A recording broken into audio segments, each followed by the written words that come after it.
Okay, this is a 2003 Honda Element, and I wanted to put some trailer wiring into it without having to cut into the wire, so I ordered a universal or adapter that will fit this model vehicle.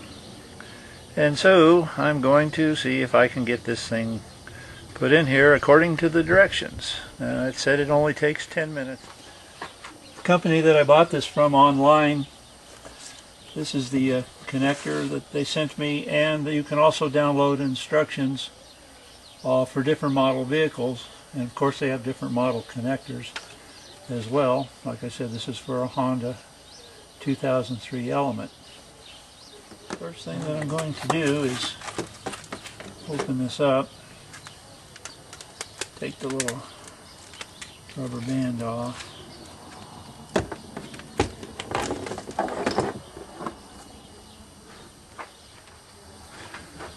And this is the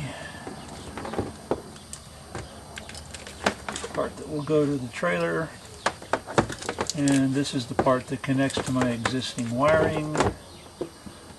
We shall see. And this is a part to go over this and to fasten somewhere probably on the inside. I believe this wiring will actually tuck away inside here, and then when I need it I just open up the tailgate here and window and hang it out the side, connect it, close everything down on top of the wires. This keeps you from having to cut into your wiring, exposing to the elements from the outside and whatever. And this looks like some wire tie downs. Okay, very good. Now here's some more instructions. These are identical to what I printed off of the internet site, and I will be using this one here and this one here. Okay, this is H and I. Go down here and over. English, Honda CRV, 2000 Honda CRV, Acura, Pilot. Here we go, Honda Element. Open rear tailgate and remove the cargo door on the floor. Remove the screws holding the spring-loaded hinge cover and carefully set cover aside. Well, now the wind's going to come up. Okay, that's what we're going to have to do. We're going to remove this cover, I guess, right here, and set it aside. Okay, I removed the cargo door cover. Now they want me to also remove this hinge cover right here. This would be a good time to check the air in your spare before you clean up, and to vacuum everything out, should you have brought your vacuum cleaner with you. So that's what we're going to do next. We're going to remove this hinge cover right here. Looks like 1, 2, 3 screws, and it probably will expose the wiring in here. I was under the impression this was going to have to be removed, but for right now we'll just do what the instructions say and maybe save ourselves some work on the road. So it's always good to follow instructions. It's always good to read ahead a little bit as well. So that's what we're going to do.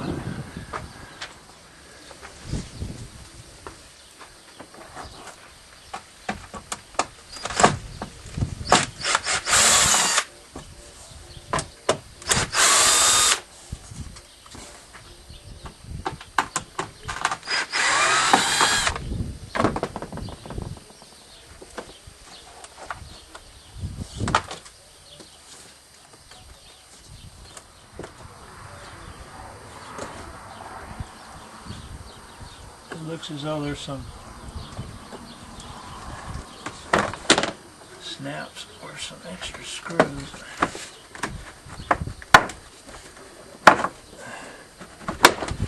Snaps, and hopefully you don't break any of those. Okay, one here. Aha! If one was missing there that went there, one here. Well, there's only 2, so maybe that's all it's supposed to have. I don't know. And still, I don't seem to be at the wire. Well, for the life of me, it says here, Remove the 5 screws that hold the passenger side trim panel in place. Well, I don't see any screws whatsoever, so I'm not at the right spot evidently.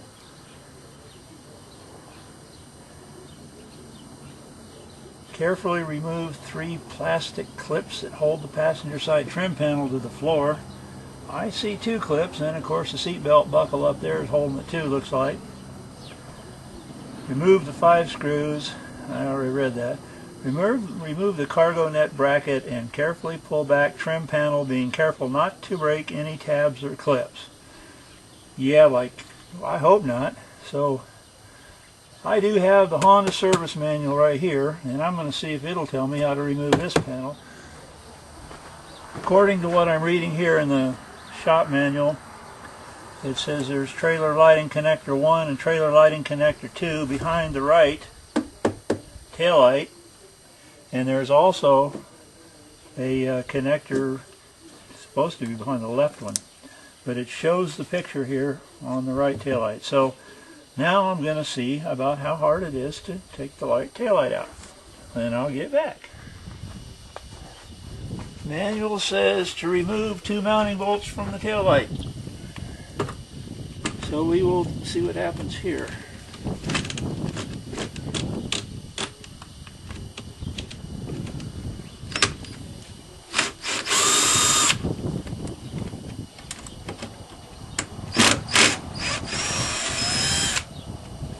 Okay, we got the 2 bolts loose. It says to pull the taillight away from the body to disengage clip B, which is on the outer side. Okay, I've pulled that far enough away to look in there without disengaging clip B, because that looks like it's in there pretty tight. I don't want to break anything. I'm sure it'll just pop out, but I'm not going to do it. I can see in there that there are no connectors that will even get close to matching up with what I have here to work with.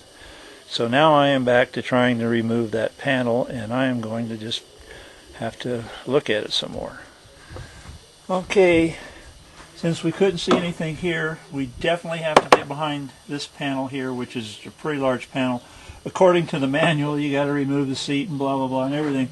I'm hoping to find the screws that hold this panel in. I believe there's one here. One, that's a hole. One right through here maybe. There's one here. These 2 plastic clips down here, and the seat belt anchor. I'm hoping to pull this back away just enough to where I have a little working room so I can see if there is any spot to connect this to. I'm sure they wouldn't go through all the trouble of making this piece here if there was no way of getting it hooked in.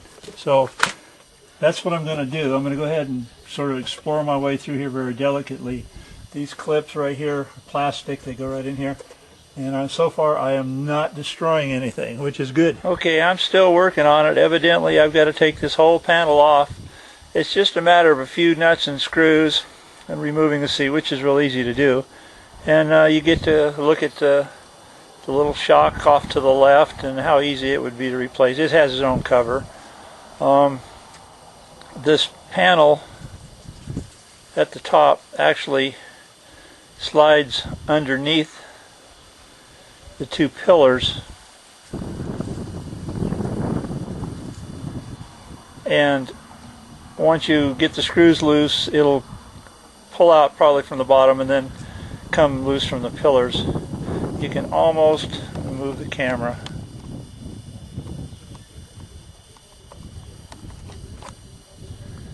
You can almost see the clips that are involved. It's not really a clip, it's a molded plastic is what it is. Right there at the edge. And it actually slides underneath the whiter part, so they will fit up without breaking anything. Other than that, it's just a matter of loosening screws and feeling your way around it. Never done this before, but I'm learning about my vehicle. Anyway, this is not a 10-minute job, but if you want your trailer wiring to be protected, this is probably the best way to go, seeing how all the wiring is on the inside anyway. There's nothing underneath the chassis. It's all inside. So after I get this off, I'll see if I can find the connector. So I'll be back. Okay, once you get your seat out, which is pretty easy, take your panel off here. This one comes off here. You can see the shock I mentioned earlier, I think. This has to come out. This is the seat bar, holds the seat in, or on the side. And I've loosened these up. These nuts, bolts. One nut, 2 bolts, loosen them up, 9/16 socket. And for obvious reasons, okay, this comes out like that. This is more panel. And as you can see, we're still attached somewhere in here, but it is getting looser. Loosened this up and stuck a screwdriver underneath. Right here, it's the trim. They call it the rear door trim on the floor here, but it actually goes all the way to the front. Let me see if I can move the camera a little more. This right here. Anyway, I'm kind of working in the shadows. It's not good. I propped the screwdriver underneath it so I could get loose to get to this, and this seems to be held on by a few clips now.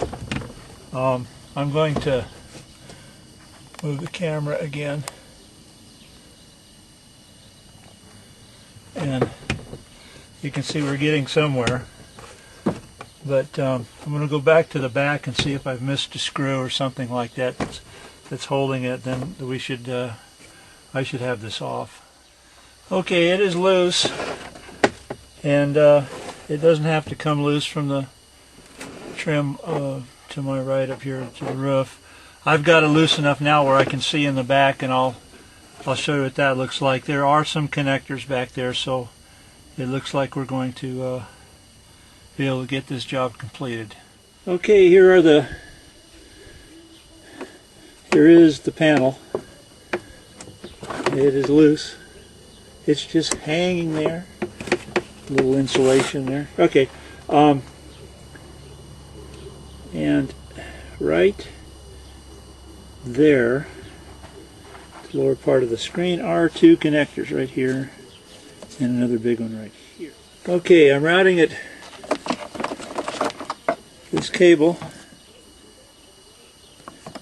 through the hole here in the panel. There's a cutout made especially for this, I believe. The connector looks as though it is a perfect match, and I am hooking them together. Okay, it was a nice snap fit, real solid. Feels like it'll never come loose. Now what I need to do is check the lights and see if they work. I'll be back. By the way, this is a handy little connector that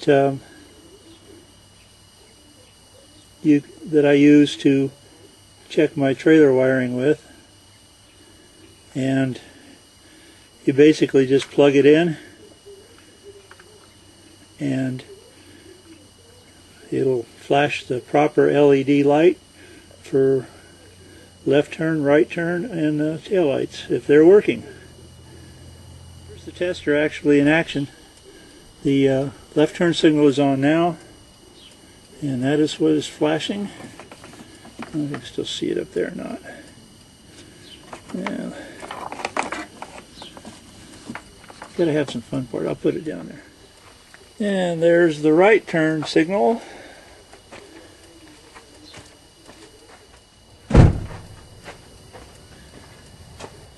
And there's the right turn signal with the lights on. So the wiring is correct. It's all working properly.